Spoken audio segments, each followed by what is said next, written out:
Is the creator kit worth it? Hell no. Is the camera worth it? Hell yes. I'm Rio Gion and welcome to the channel.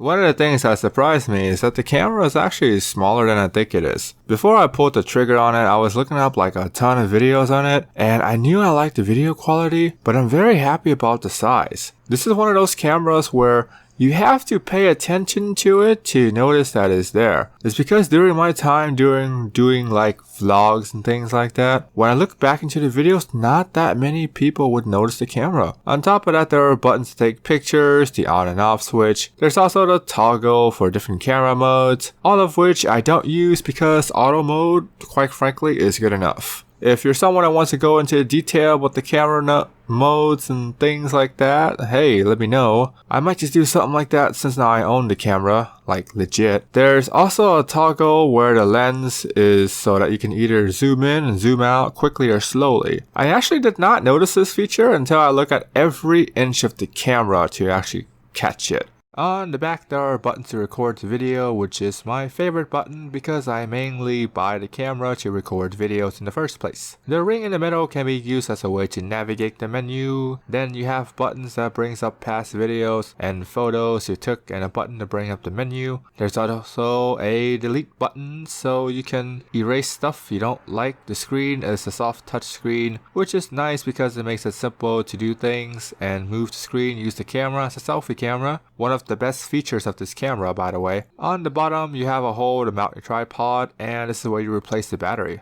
This camera uses the NB13L, which is an 1800 milliamp battery that can last you about an hour or so of 1080p 60 FPS. If you're planning on using this camera throughout an entire day, if the usage is heavy, I would highly recommend getting a USB battery charger and power bank because most of the time, I find myself replacing the battery midday of using the camera. I don't know the cameras all that well, but this camera does appear to have a weak point is the battery. I say battery life overall is pretty friggin' bad, so always carry extra chargers, extra battery packs. Here are some sample videos and photos of the camera. Okay, here's some more shots, videos, 60 FPS. Ford Mustang. Cái này là màu cam á.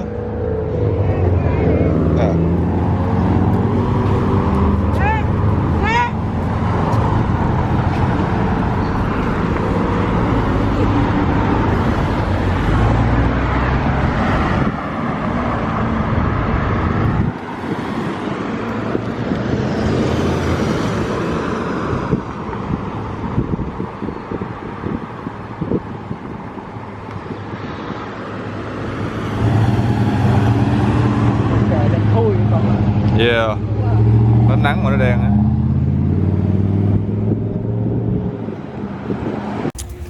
Okay, so this is a 60 FPS that's filmed from a Note 9.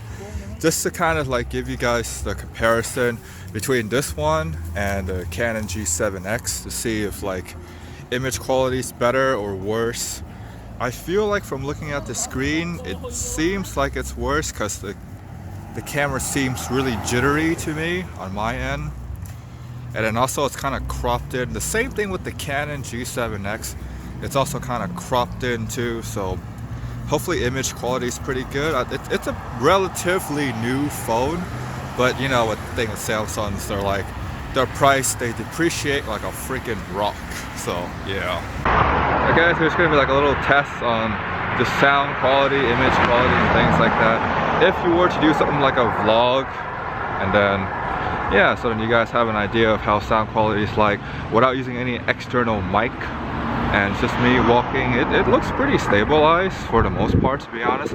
So this actually looks pretty good, but then again, we're gonna find out soon enough once we get to the computer. But so far, just looking at the screen, it looks pretty good. Hopefully sound quality is actually not that bad because again, I'm just speaking using the mic of the camera and not any external mic. So no external mic and Pokemon shirt. There you go. Okay, so this is now using the selfie camera of the Note 9. Yeah, I can definitely see like a big difference in like image quality. Hopefully, like again, I don't expect it to be as good, but if it's like good enough to the point where you can kind of justify, hey, you know, I should probably just keep my own smartphone instead of putting out like 500 bucks for a camera, then yeah, let me know in the comments down below. Okay, so this is doing some low light stuff, 60 FPS, 1080p, like real low light stuff.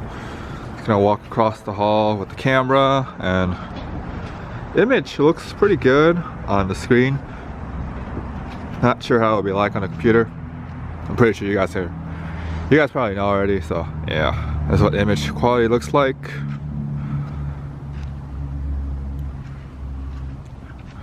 And yeah, if you guys ever do any vlogs in the dark, I don't know who actually does that, but hey, you know, this is what's gonna look like. Okay, so now I'm basically gonna do the same thing with the Note 9 with 60 FPS with video stabilization on. I think it's probably gonna look like crap for the most part, at least that's what I noticed. I mean, then again, the camera did have some updates, so hopefully it looks better this time, and hopefully it does not look like crap. But yeah, on the screen on the Note 9 it looks pretty jittery, and it looks noisy, kind of blurry.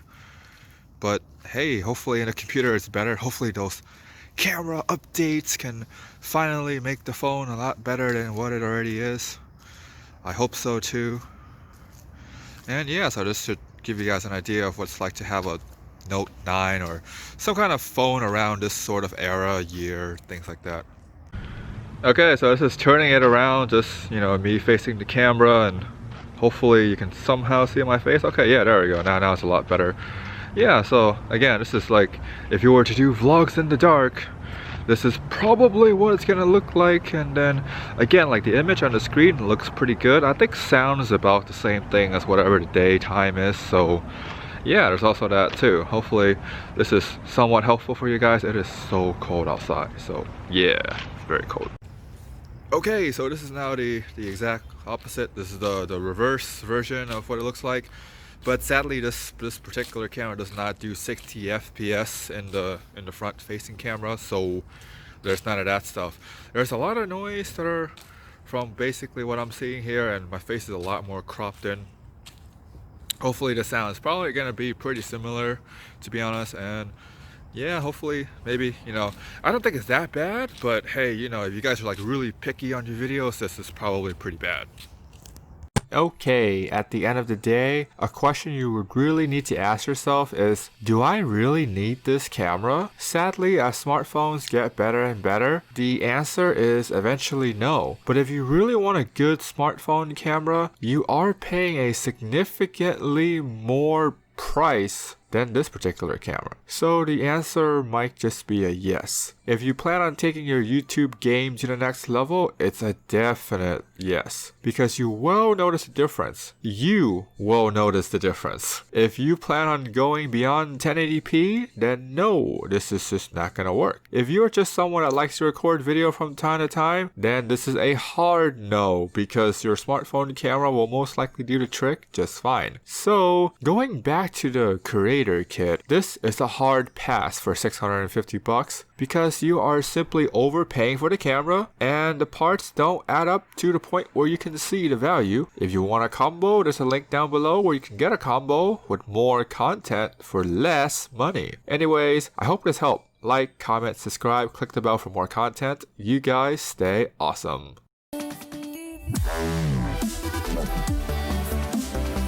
Wow.